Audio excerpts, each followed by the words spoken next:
Here's a look at the stories making news at this hour. I'm Erin Kennedy.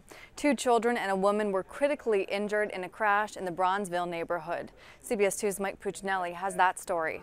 It was just before 6:15 in the morning when this 23-year-old woman and 2 young children were driving in the Bronzeville neighborhood. That's when she collided with another vehicle right at 49th and King Drive.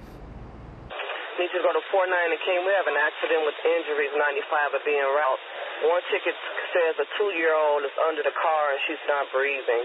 And that's how it sounded on the police radio just after the crash. The 2-year-old girl, according to preliminary reports, somehow ended up under that vehicle. She was in critical condition when she was rushed to the hospital. An 8-year-old boy was also hurt. At last check, he was in serious condition in the Comer ER. The 23-year-old woman who was driving the vehicle that they were in was taken to the UFC trauma center. She was critically injured, according to the fire department, when she was rushed into the hospital. A 4th person at the scene refused medical treatment. So far, police haven't said what caused the accident or whether wet conditions may have been a factor in that wreck. But sources say the 23-year-old may be taken into custody in part because the children were not properly restrained in the vehicle. According to sources, there were no child restraints in that vehicle at the time.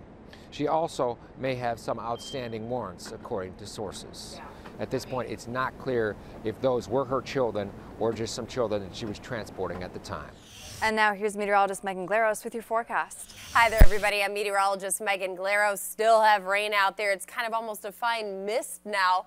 Good, because it's not so concerning in terms of moving forward with flooding potential. But the bad news is some of the damage has been done. Even though the flash flood watch will be let go, we also have to deal with river flooding, and that will continue for a couple days now moving forward. We've got a high temperature of 68 degrees today, continuing with kind of the gloomy feel to the day. Saturday, 75 degrees, better, maybe just an isolated shower early, and 75 is really nice. 80 degrees on Sunday with a lot of sunshine out there, and then temperatures climbing up to the mid, even upper 80s by the middle of next week. So really back to summer feeling weather by Sunday. It's close tomorrow, definitely not today. Have a good weekend.